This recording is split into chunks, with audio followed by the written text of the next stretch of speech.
don't know. I don't know. I'm looking, yeah. Marc Clarke, that's classic. I love it.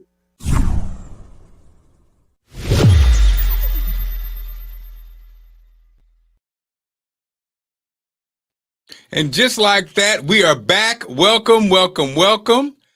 Bootsy Vegas, sleepy, just woke up breath joining us. Yes, sir. How you doing? Thank you. Hey, man, turn your camera away from your light. Or can you do that? Can you scoot over to the... Yeah. We got... Is that better? It's a little bit better. Can you close it anymore? Can you close them? Is that as tight as they can do? Yeah. Yeah, it's a little... It's only our 100th show, Bootsy Vegas. It's only our 100th show. Only. For God's sake.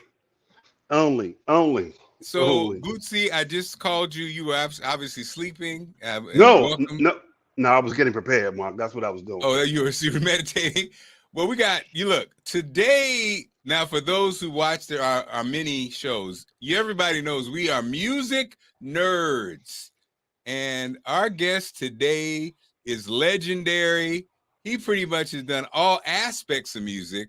So we are going deep. We're going deep in, ladies and gentlemen. I'm excited. Without any further ado, the Game Hunter. Yes, sir. Greg Hunter joins us, ladies and gentlemen. What's going on, sir? How are you? Hey, man. I'm good, Mark. Look at him. How you guys doing, man? Look at him. Cool as a fan, baby. Hey, but Mark, it looked like we have a lot of interesting things. He has a DC Wizards hat on, but a San Francisco background. So I know he might not be in a good mood because they just signed Jimmy G today, which means they still have two quarterbacks. And when you got two quarterbacks in the NFL, that means you don't have one. So I guess we better pep Mr. Game Hunter up here a little bit because it's going to be a tough season for his 49ers back there. Yeah, it is, man. I'm a DC Washingtonian, man, but believe it or not, I've been a 49ers fan probably since the early 80s, man. Oh, man.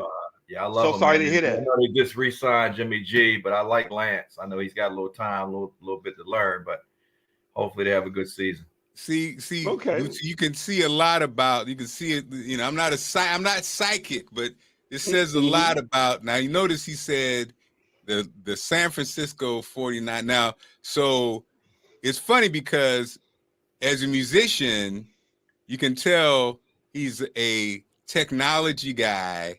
Right. He's a traditionalist. He's also innovative, like the innovative offenses of Bill Walsh.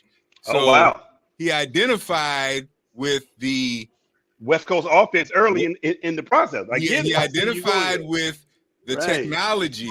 He identified, so he's from DC, so he's fly. Look at him. He identified with what the San Francisco at that time represented, which was it was elite, it was new technology, but they would whoop that ass. Now, Ronnie Lott will knock your ass out. So don't get it twisted. So it's much like DC. Don't let the light skin fool you now. He might have a shank. Don't think because he got the Ralph Lauren. We're gonna keep you here early.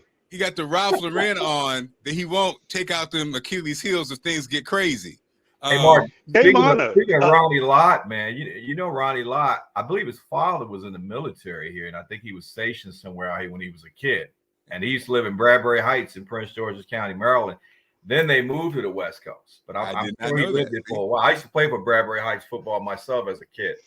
So on this show, you find out things you didn't know before. Wow. So that being the case, the Game Hunter, DC guy. Yes, let's start, man, with the musical backdrop of DC, man. And let me tell you something, Greg. Bootsy, we call him the questioner.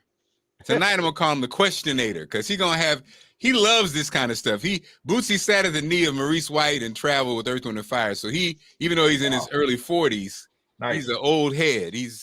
So Greg, let's start at the beginning. So break it down. DC guy, how did you get into the music piece? Where did it all start? Man, that's a great question. It's actually in my DNA. My dad was a professional drummer in the early 50s, late 50s, 60s, and so forth. And he used to play along the whole U Street corridor back in the day when it was hot. when you had the Art Blakeys, Oh wow. the Cab Callaways, Yes, you know, do. going back a while ago. So he used to play with this group called the Marc Clarke Quintet, who was the band leader. And so my father was a jazz drummer, and they recorded. I actually had 2 albums that they made right over here.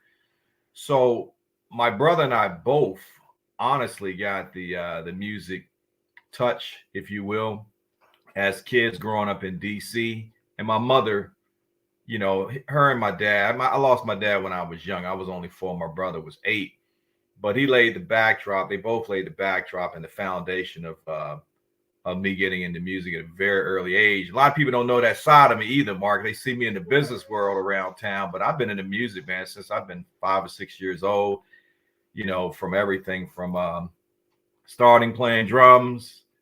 And when you become a drummer, man, you kind of gravitate to picking up a whole bunch of other instruments such as guitar, keyboards, you know, bass. You know, I mean, we always had instruments laying around, and my mom was always liberal. She would rather have us in the house doing music than out in the street doing something foolish. So, been in music a very long time. And Greg, so Bootsy also is he's a go-go guy. Oh, okay, good. And so, talk to us about the landscape, almost pre-go-go.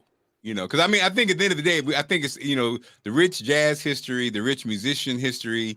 You know, you got the, you know, the Howard, obviously, you got the Mecca, there's a lot of just historic stuff going on. And that was even before go-go kind of blows up. Plus it all goes hand in hand. And yeah, plus it all goes hand in hand anyway. Yeah. Yeah, I mean, I'm gonna give you an example. I was a little younger, 4 years younger than my brother, but my brother used to play in a local band, pre-70s, PreGoGo, and I used to go a lot of their concerts. You know, he said, "Hey man, you can go tonight. If you're gonna valet and lift some equipment, we'll let you go to the concert." That kind of thing. You know, when you're young with a 4-year age difference on your older brother, that's like 30 years. You know what I mean? So sometimes you can go, sometimes you can't. So he played with a band called Cro-Magnon Funk, and they actually used to gig with Chuck Brown and the likes of a lot of other bands, Fate's Destiny, The Aggressions. It was a ton of bands out there that time, pre-70s, before go-go actually came around. But, you know, they were doing a little bit of more R&B, top 40 type stuff, you know, on those types of gigs. So those definitely were the pre-go-go days before Chuck really blew up and ran with the whole go-go flavor. But you can't be in D.C. and not, you know, have a taste of go-go and appreciation of go-go. Were you a jazz head? Were you more R&B? Were you a combination of all? Man, I listened to coming up. We listened to everything because my mom played everything from the Motown sound, all of those acts. You know, we grew up. That was our playlist. Mom would drop that music on. She would go to the record store and buy, you know, 1545s and might pick up a couple of albums along the way. So you just sit there all day long when you cleaning the house on a Saturday or whatever. Mom is just grooving. So yeah, but I loved all forms of music: R&B, a lot of soul, a lot of jazz, a lot of fusion, a lot of rock. So I grew up on all of that, you know, the Sly Family Stone type of thing, you know, James Brown, you know, Parliament Funkadelic, you know, the Moments. We can go on and on and on of all the different music that I listened to coming up. Game Hunter, I would love to know, what area in high school did you grow up in? Because I know, you know, geographically, there was always different sounds and different movements going on in different areas. I would love to know what area did you grow up in, and what high school did you go to? And because I know it was rich high school traditions back then in those days. Yeah, DC. I grew up in Northeast Washington, DC. If you're familiar with the historic trademark or landmark near the Shrimp Boat, absolutely, 100%. Road. 100%. Yeah. So I was a stone pebble away from RFK, and I went to actually Easton High School. And I sorry to hear that. High school back in 1979. So that's okay.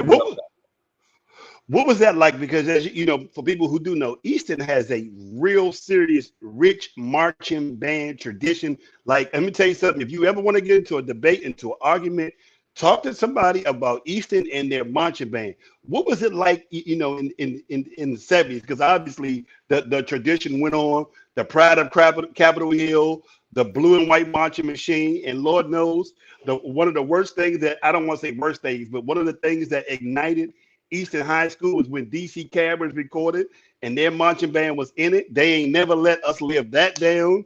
So what was that like growing up around that area and just being around such a rich musical high school tradition back then? It's interesting. A great question. I actually went to Woodson Junior High, and there was a band leader named Mr. Sands. I never played in any of the marching bands, but I played with numerous bands throughout the years coming up. But Mr. Sands actually came over to Easton High School after he left Woodson Junior High because he led the band over there and came to Easton. But you're right, it's a very rich tradition on Capitol Hill. As a matter of fact, we just had a big alumni weekend at Easton High School this past weekend. Heard. We have a brand new coach who's an alumni, Roman Mars. So yes, he is. I know Roman. Roman, he's a personal friend of mine. So we're excited about him, and we kind of rallied behind him as a first-year football coach and what he's doing to the program and turning that program around, and the respect amongst the kids and the football team is amazing. They won their first game in 4 years Friday night. So it was great, man. So yeah, you're right. Easton has a rich history of winning in sports. When I was there, they won two football championships back to back in 77 and 78. So he's trying to restore that winning pride on the hill, if you will. Yes, I am. And the interesting thing is I've seen more alumni this year, more than ever, go back to Easton High School. Now, amazing thing happened. There was this amazing play that Mark was hosting and was a part of. It was called Grease with a little side of mumble sauce. And literally half of the people in there were from Easton. And all you saw was Easton Tag. Oh, you locked up. Bootsy, you locked up on me. Well, I tell you what. No, it's all good because, Eastern, man, our alumni, Mark and Bootsy, is extremely tight, man. We're probably one of the tightest alumni in the city between, other schools like McKinley Tech, H.D. Woodson. Shout out to them. Shout out to McKinley Tech, baby. Shout out to McKinley Tech. Those are some really Dunbar. Those are some very strong alumni, but Easton is right up there with the ranking with the rest of them and the best of them. So Bootsy, I want to give, before we get too deep in the show, we want to hear a little bit of the Game Hunter, a little bit of what he does, Bootsy, and then we'll come back and we'll get into that because he wears many hats, as you mentioned. Many know him for the business world. Many know him on the music side, but the fact that you'll love Bootsy is the fact that he wears so many different hats in the music game. So here's a little bit of one of your latest, I believe, sir. Yeah, the recent single. Yeah, you can tell us. It's still going on. Still going on. It's a little bit up. Still going on and on, still going on. Still going on. People dying, mothers crying. It's still going on. Wicked people standing still. It's still going on. Color of my skin, I can't win. It's still going on. Because I'm black, I may be killed. It's still going on. Sisters and brothers dying in the streets, disrespected and assaulted by police. No intent to carry out the law, acting on the hate within their heart. Same story, different pages. Children locked away in cages. Still going on. Pain hiding, different phases. Struggle don't quit, no. Even when peace is anticipated. Still going on. All these bombs shaking up the streets.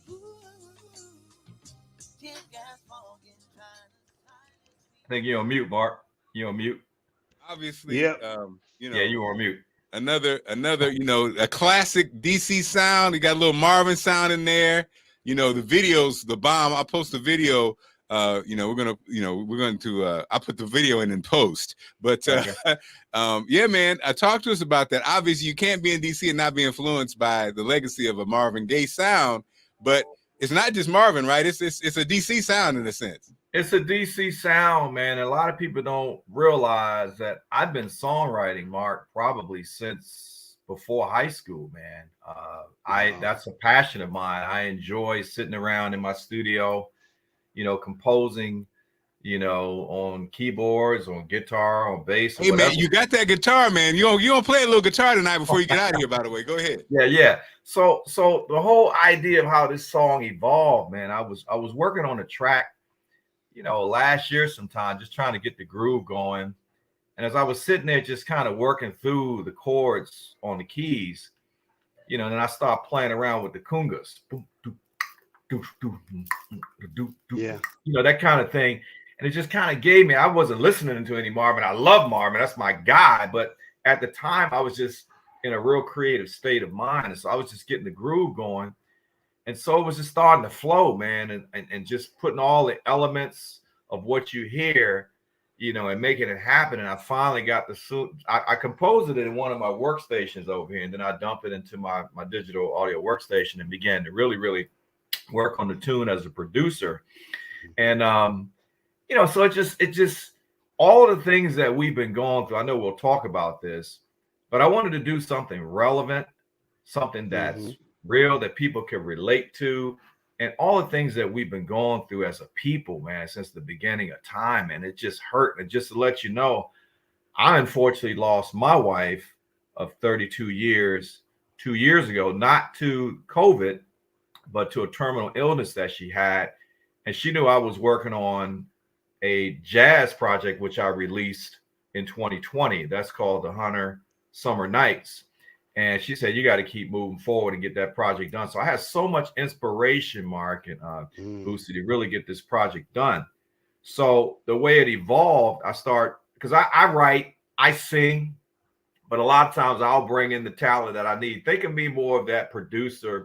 I'm not an artist. I'm more the producer, behind the scene guy, the mastermind. I've always admired folks like Quincy Jones, Bernard Edwards, Nile Rodgers, right? Those kinds of guys. Bluey with Incognito. Think of me of that, Robert Glasper, bringing in talent, going out, seeing talent, getting them in my studio. And once they get it, they're like, oh my God, man, you got a real studio. You write and you produce. So that's where I was at. So how all evolved, because it had a Marvin flavor to it. I reached out to a very good friend of mine who's one of my writing partners. He lives in Philadelphia, and we've been writing songs together for years. So I told him, I said, man, I need a strong hook on this. I told him what the message I want. I said, the message has got a Marvin flavor. Marvin talked about what's going on in the early 70s and all the things that Marvin identified in that classic album, that particular song. If you think about it, the war, civil rights, racism. I mean, can I go on and on and on? All the things he was talking about, we said to each other, well, it's still going on. The same stuff. It's even worse today, as a matter of fact. So that's how the whole concept evolved. So I shared it with him. He said, well, give me a minute to work on it.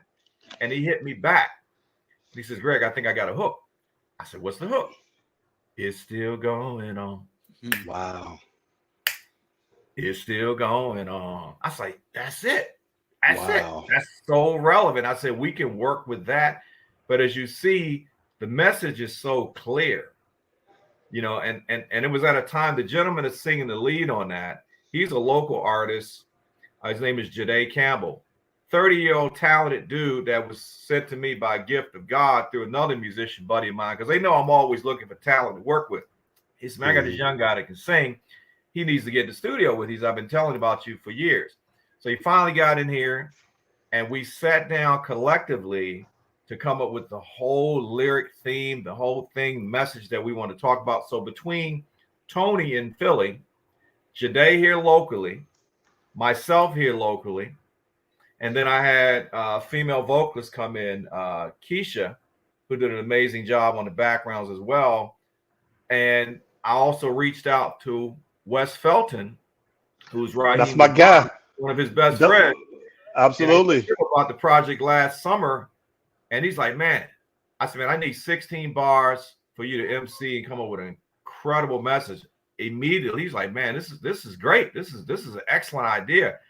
Got him in here and he spit those 16, man. And it just whole project just came together, man. He was like, yo, man. He said, man, I didn't know. I said, I didn't know you got there like this. I said, man, I've been doing this a long time, man. I don't hit records on the wall, but believe me, it's coming. And I worked with a ton of people. I love the way you layered the vocals, the way you layered the vocals. So Greg, is that, again, is that your guidance, you know what I mean? Because you knew what you wanted out of that. How does that process work when you bring a singer in? I'm also an audio engineer, Mark. So all of my equipment here, I've been in audio engineering since I was a kid. I was always the guy in the band that always figured out how to record us. Guys are like, man, how do we record? I'm talking about taking you back to cassette tape days and 4-track recorder days. I still have my first TAC recorder that I purchased. My brother and my cousin I purchased in the early 70s when we first started doing multi-tracking.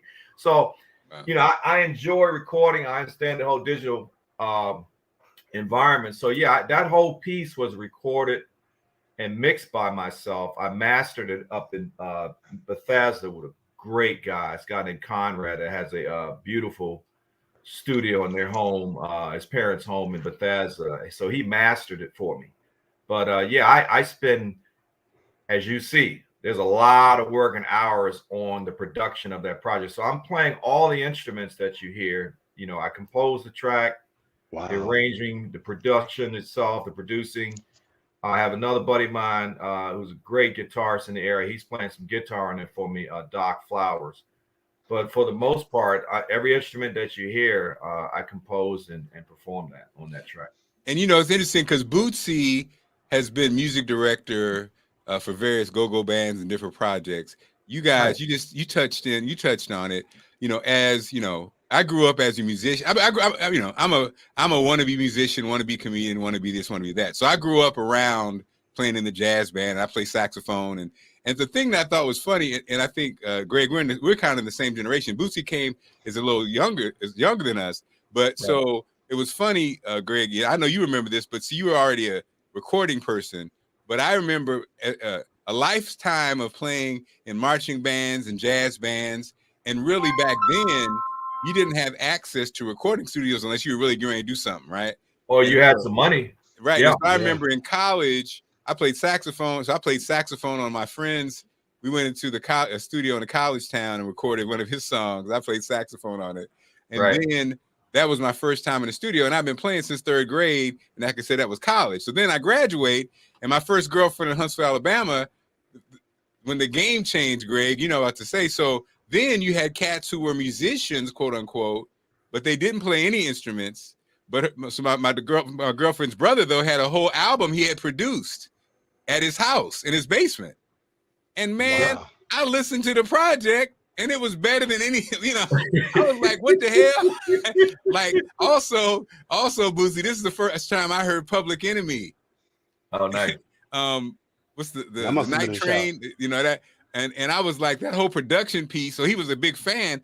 I was blown away because I was like, I'm a musician who's studied music and blah, blah, blah, blah, blah. But this is a whole new world that I had no idea even existed. And then I did. And so I'm in Huntsville, Alabama, and a 17-year-old Brian McKnight I met because his brother, Claude McKnight, and the rest of the group were Take Six. They were in college, and they just got nominated for a Grammy. And so they were singing jingles for radio stations. So you can imagine how crazy those were.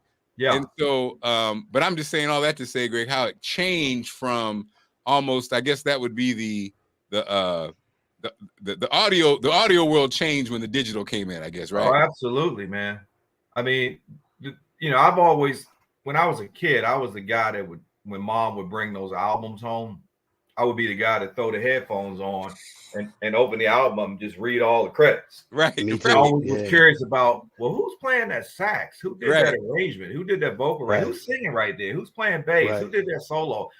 Who produced that? Who wrote that song? Right. Where was it recorded?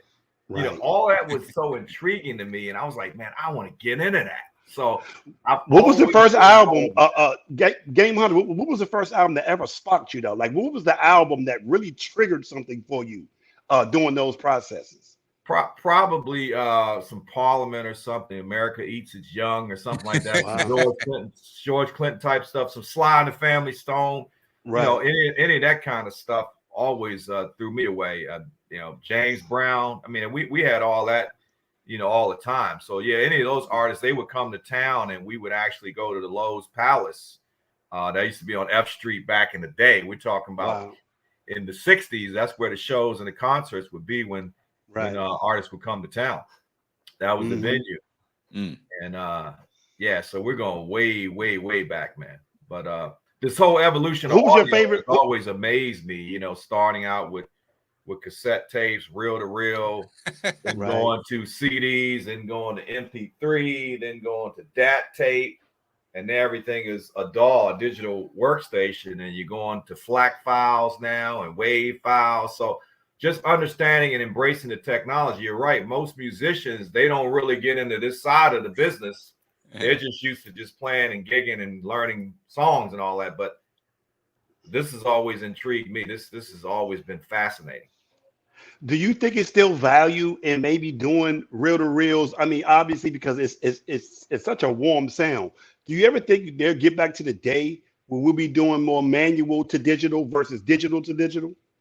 I would like to see more of that, because an analog environment with a digital environment, it can work to me, because analog gives you that grainy, warm sound, you know, super warm. Sometimes digital is too clean. Like even when I record, you know, I kind of leave some things with a human feel to it. I don't quantize every instrument, everything that I lay, every hi-hat, every snare. I might kind of keep it loose because I'm a drummer, so I kind of program kind of loose a little bit, if you will, when I'm programmed. But I do play live instruments on my tracks as well. That's a live bass that you hear on their live guitar on that particular song as well.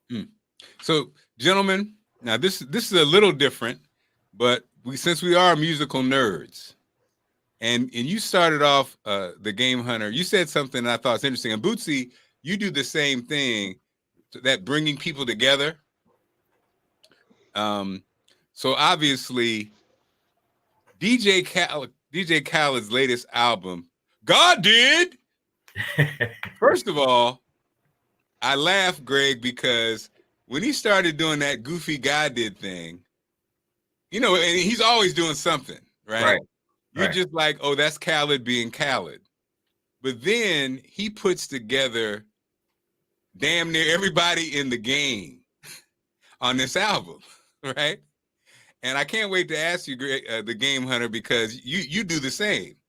And it's like, there's a couple things, you know, I got to ask you about. Number one, everybody's talking about JayZ's verse on God Did, which is crazy. And JayZ's what, like 50, about 52, 53 or whatever. And there was a time, the Game Hunter, when we said, oh, when you get past, nobody wants to hear rapper over 35, right? And then on that track alone, it's JayZ, Lil Wayne, Rick Ross, DJ Khaled.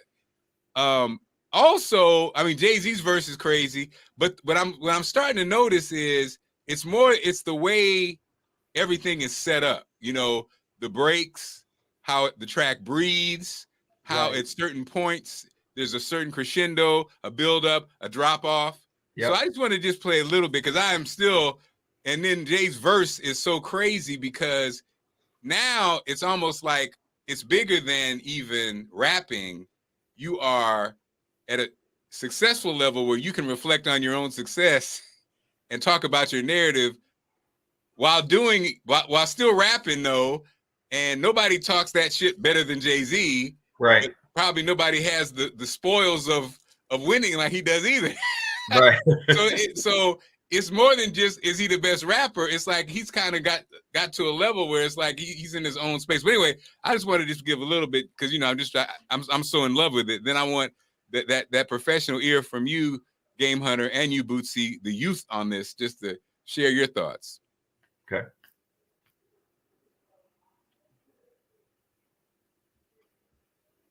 If you can find it. Right. What happened? I was so excited. Yeah. He was down 10 for this. We just got his 10 back, then went back like where the interest is. M light up the 03. We let y'all do the Zazas, OG for the OGs. Some you niggas out of pocket talking exotic.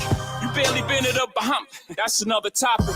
Monogram in my pocket off red carpet. You see the face I made that night, shit is that shocking. Ours wasn't great, we even be alive. Gotta be crazy to y'all, nigga, we surprised.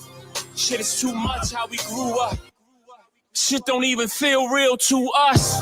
OG sold it, OG called Kingpin. If those are drug laws, then who are we then? Hove is a real nigga's dream. My only goal to make a real nigga feel seen. Sometimes I make a fake nigga hate life. Never my intentions, consequences of my way of life. The way we used to play with life, I'm now careful with the sentences. Them only jail bars of life. I never wanted to be the state's custodian. The laws are draconian. With those married to the life, it's holy matrimony. Somehow I outfox every box that try to throw me in with great ceremony. Yeah, folk in them told me how Holly Caddy spoke of him, and bloke in them from London, Harrow Road, Western End. I be speaking to the souls of men, those of them willing to die for the existence that this cold world has chose for them. Kicking snow off a frozen Tim, back and forth on his turnpike, really took a toll on them. A lot of fallen soldiers on these roads of sin. Those who make the laws, I'ma always have smoke for them. I got lawyers like shooters, working pro bono for him as a favor cause I thrown the limbs. In memory of T-Lo, I pray none of your people die over jail phones again. All this pain from the outside inspired all this growth within. Some new planes getting broken in. Highest elevation of the self. They the fuck around and gave the right niggas wealth. These ain't songs, these is hymns, cause I'm him. This is Psalm 151, this is New Testament. Book of Hove. Jesus turned water to wine for Hove, it just took a stove. Okay, so he's the master, man. I said JayZ he's the only rapper that elevates you and makes you feel like shit at the same time. So the Game Hunter. Jesus right. turned water into wine, he used the stove. Game right. Hunter, production wise, because I think we look at DJ Khaled and be like, yeah, but what does DJ Khaled do? Right. So the Game Hunter, talk to us about, because Khaled's been doing this now for what, a decade or so. Yeah. Talk to us about what actually longer than a decade. Actually longer than a decade. And so talk to us guys about, and equally you guys, talk to us about what he does and why it's valuable and why and what is that space about? Because we always know the artists are always the talent's the talent, but he's obviously bringing them together and getting paid for it. How's he doing it, Game Hunter? Well, I think a gentleman like Khaled, man, he's connected, number one, and he's relevant, and he's got an ear to masses. So, he could very easily, put a record out and get the quality folks that he needs to make that record sell. So he's in a position of power, man. So he's well liked, and I have to commend him for being able to pull that off. That takes a special person that's well connected and well respected in the industry. So he's able to make that happen because of the relationships that he has out there, and he sells records. What can you say? He gets people. He fills up arenas. 20,000 seat arenas. People show up.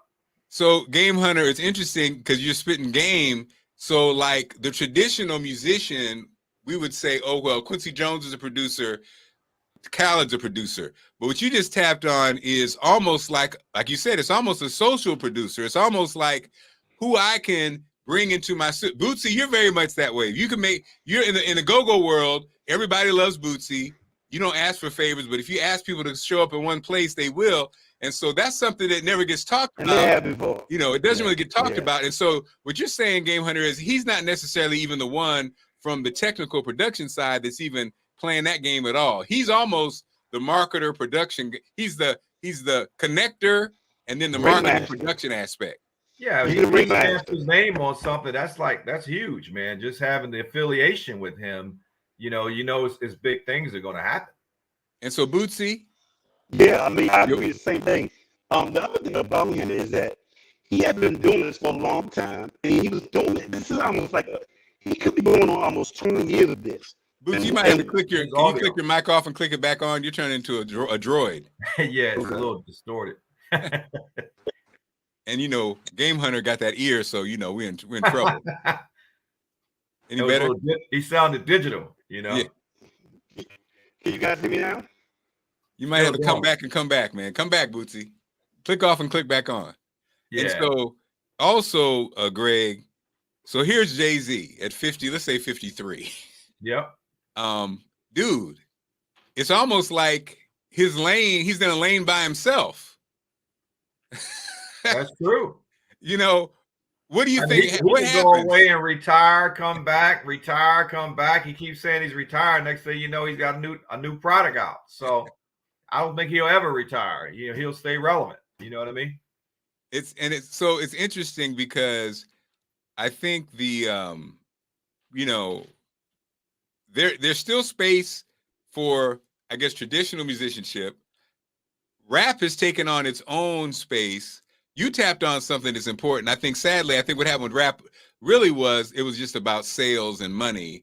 And I think even the art form, that's why Jay stays relevant. The real rappers can stay relevant because a lot of the artists who are popular, they sell a lot of records, but they're not saying anything. They're not saying anything. You know, on that same track, Lil Wayne said he was the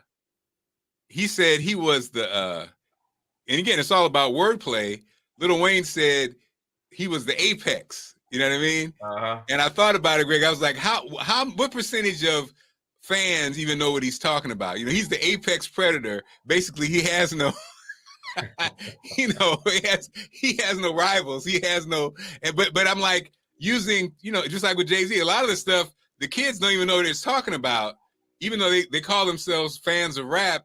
They're not necessarily fans of words, so it's an interesting kind of dynamic. Bootsy, that's your generation, Bootsy. Yeah. Can you guys hear me now? Yeah, much better. Okay, finally. Yes. So yeah, no, I mean, I know I came in. It's interesting to the fact that Cali can bring all these people consistently and get younger people in a demographic excited about them that they probably would not be that excited about if they were on their own record. And I just think what he has really mastered is being a ringmaster. And, you know, he's been doing this for 20 years almost. Like, he's been doing this. I mean, I'm So Hood was almost 15 years ago. You know what I mean? Like, he's been doing this. And I will say, with JayZ, he has mastered the art of not being seen and then being seen when he needs to be seen. Right. You know, I mean, because when I think about it, it may not be his greatest verse, but we've been starving so long to hear something new. It's like, oh my God, this is great. You know what I mean? Like he's really mashing it. So I think Khaled is more valuable than what we may give credit for because he's able to bring all these different people together consistently, find great tracks, and get people excited about it. Like, you know what I mean? Like he does this, he did it last year. You know what I mean? So man, Khaled is really becoming the ringmaster in hip hop. Now, I only brought it up because the Game Hunter brought it up, and what you said that I was listening to, man, Game Hunter, is that you were like, I don't have a lot of hits on the wall, but hang on, because what you're doing, and what I'm trying to do also is, your age doesn't really matter as long you're looking for young talent. You're not intimidated by young talent. You're not trying to snuff out young talent. You're saying, look, young talent, I have this skills. I have this set of particular skills, and you have this. Let's work together. Let's collab. Let's grow. Man, I've always enjoyed that, Mark. I mean, it's nothing like going out on the town, you know, and running into some talent. And then I basically go up and introduce myself. They look at me and say, oh, he's an older cat. But they see that I'm serious.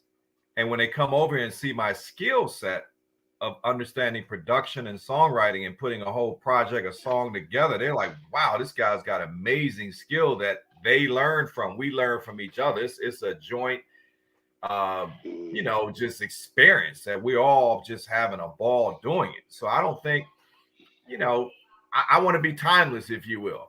I just want to continue to keep going and just keep rolling. I have a neighbor of mine who has a niece that just participated in a 3-week program at the Kennedy Center, and she's in the Performing Arts School in Baltimore, and she was staying with him for 3 weeks. He called me a week ago and said, hey, my niece is over here. She came over here and she's songwriting, and I'm sitting up here working on some chords with her to help her with her songs. She's like, wow. She told her parents, I met the parents about a week ago as well. They're like, oh, my daughter, she was fascinated. She came over to your studio. She was like, she can't wait to get with you and get these songs done. So, but I love that, man. I love working with young, raw talent, man, and just putting that skill in front of them so they truly know what songwriting is all about. Because as you know, and I don't knock the radio, I listen, but as you know, it's the content of what we're hearing today is not what it should be. And another example, I have a friend of mine that went, not knocking Chris Brown, but went to a huge show. He's functioning more like a rapper now. He's bragging about the money that he made in Madison Square Garden, a 20,000 seat arena, and raked in $2 million. He didn't even have a live band. So he's doing track dates at a major venue like a rapper. And I'm like, when I grew up going to the Capitol Center in different places back in the day, you might pay $30 and you may see 5 acts that one night. The Commodores, Parliament, Average White Band, Heat Wave, and whoever else, in one night. And you got live musicians on stage performing. So they're like, the millennials are now accepting, oh, it's cool. I can go and spend $600 for a ticket at a venue, and I don't even need a live band anymore. Really? That's a great point. That's crazy. Is a great point. That is a great point. That is a great point you're making, though. It really is. You know what I mean? Because, what I'm learning as I get older is how many people have not seen the live band aspect live. There's a disconnect with people who have not, in certain regions of America, have never seen a live band play together. Like they've never experienced. So, that is so true. And it is a lost art. I would love to ask you, Game Hunter, who is the, taking out yourself, who do you think is the greatest musician that ever came out of the DMV area? That's a good question, man. Musician, you mean artist or performer? Just artist, musician. You know what I mean? Because there's so many people. One name that's always thrown around is Billy Preston. That name is thrown around a lot. People, just saying almost like, if he had not died early, his contribution in this area, I would just love to know, in your opinion, who was the best musician or the best artist? I would say there are a couple, man, but, obviously Marvin's at the top. I mean, we got Johnny Gill.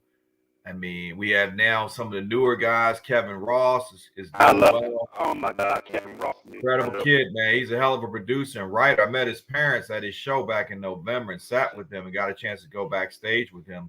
Raheem Devon, it's a lot of talent has come out of this area, man. And, and I think it's going to continue to do that, but I don't have any one particular artist. I just know of several that have done. I mean, Stacey Lattisaw was, I know the Lattisaw family very, very well. I remember when she was a kid. I know them well. She came out of here.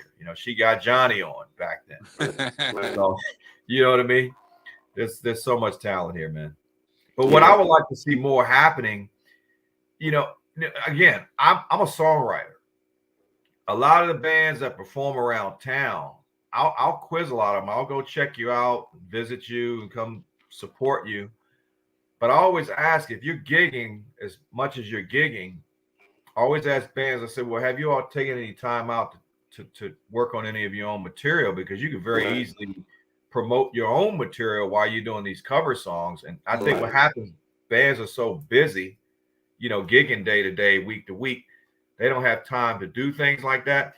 And nor do they may have the passion to do it as well. So I remember last year, or maybe a year and a half ago, when CeeLo, if you remember, he was on, I think, the BET Awards show, and he had a live go-go band, but I don't think they were true go-go DC musicians. And so it was a big frenzy. Everybody was upset with CeeLo. He's a businessman. So why get upset with him because he was doing go-go? What he ended up doing was, okay, well, I'm going to come straight to the source. He came right to DC and got with several local local bands and created a couple of new songs from scratch. He's a songwriter. He's a producer, man. A lot of these folks don't write, man. I would like to see more writing going on amongst these groups locally. Man, and so, Game Hunter, your latest project, how can people get it? How can we get the past projects? How can we see you live? What is going on?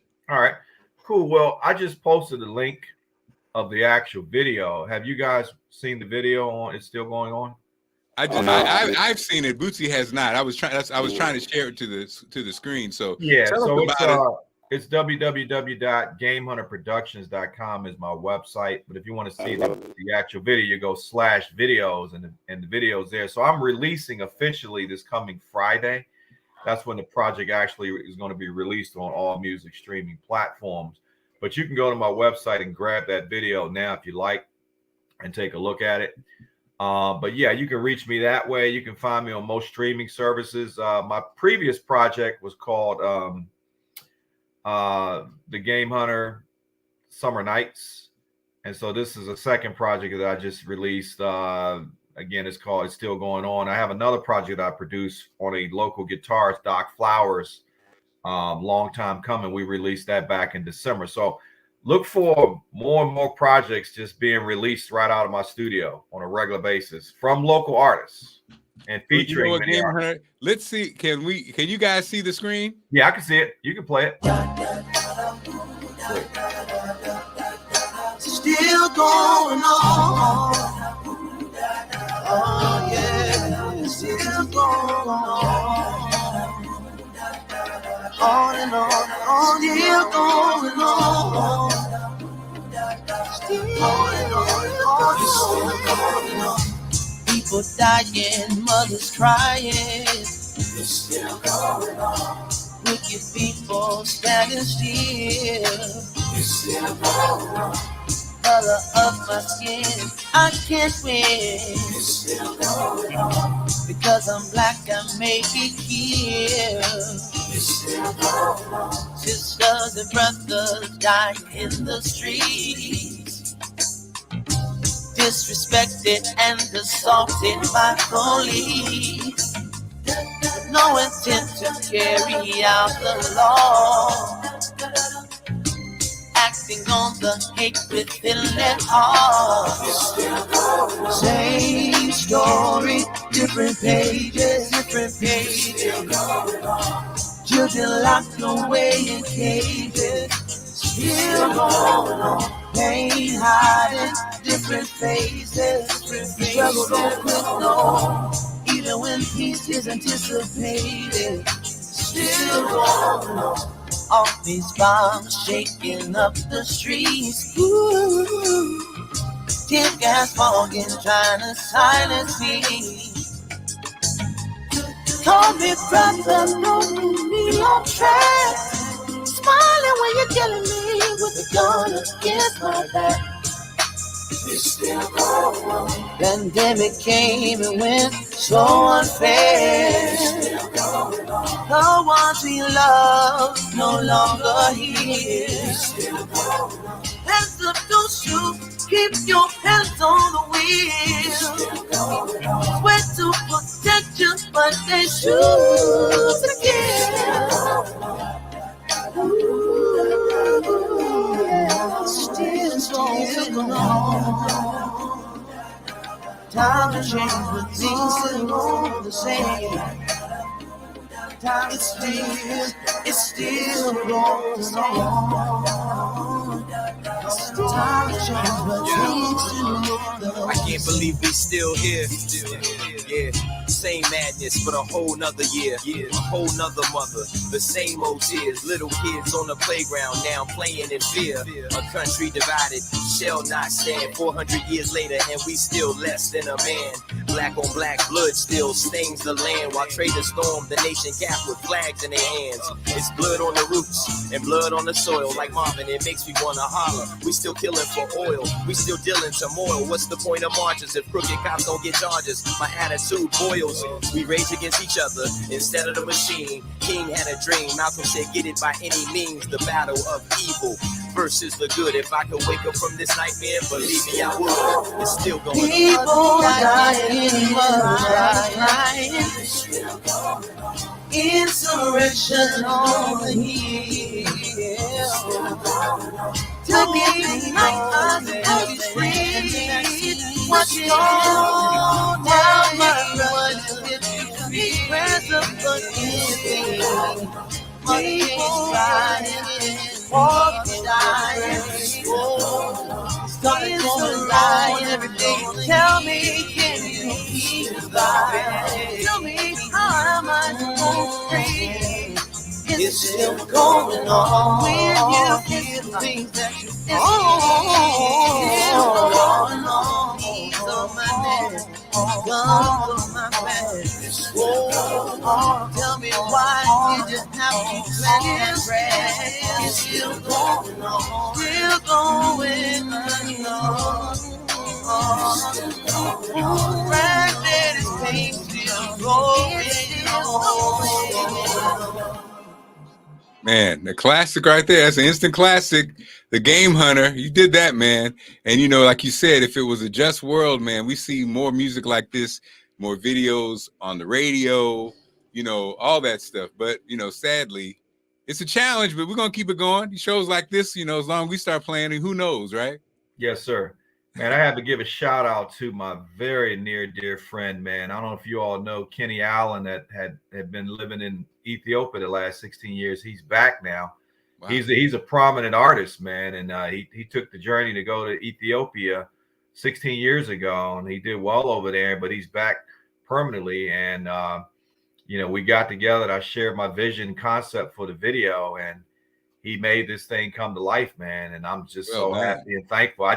Mark, I want that message to get out to the masses, man, because so many people have felt the pain of the struggle that we've been dealing with, man. And it's just been so tough, man. So I wanted to bring that story home, man, and let people know that, hey, man, we care. It's inspirational, it's empowering, it's uplifting, and we must mobilize and keep moving and fight this course, man. You know. And the interesting thing, man, hearing the song and watching the video is so powerful because we are in such a news cycle where things just go and come and we kind of throw things away. And so the video becomes super emotional because, you know, seeing Sandra Bland and seeing, you know, Michael Brown and, you know, I mean, you know, right. It's been like, this has been going on so long, it creeps up on you. You know, you look up, it's been 5-10 years, man. We still, and things don't feel like they're changing. But again, man, once again, if people want to get your music, they just go to your website. Yeah, they can go to GameHunterProductions.com. You can get it there, and you can find it on most of your major streaming services, so such as Apple, iTunes, Pandora, Tidal, you know, Deezer, Amazon, all of those, the major ones. You'll find my music on there. And Bootsy, the questioner, as we wrap things up, you have a final question for Greg? Oh, hold on. He's on mute. You're on mute, Bootsy. Can't hear you. I can't hear you. Well, Bootsy, we love you, brother. We had a technical challenge, but we love you, man. All love. Game Hunter, man, thanks, brother. And you know, this is the beginning, man. You'll be a regular because we got to do a song. We need to do a songwriting / conference, man, because there's so many people that have ideas and like you said, raw talent, and you'd be a godsend for them, man. Hey, man, thank you, man. I appreciate it, man. You know how much I feel about you and your wife, man, and your family, man. I love you guys to death, man. I'm just so thankful that Rob, again, was able to make this happen for us, man, because once he told me, he said, I can get this to Mark. I said, well, Mark knows me. Trust me. Just say, yeah, I know, Greg. Absolutely. Yeah. So, yeah, man, and I'll get you on. We'll get on the Be More Lifestyle show, too. So, man, continued success, my brother. Thanks for joining us. Everybody, if you're following, make sure whatever you're watching in this on, make sure you subscribe, follow, share. And again, we're just trying to bring real conversations, hopefully to make a positive change. And Bootsy, we get a positive microphone for you too. So take care, y'all.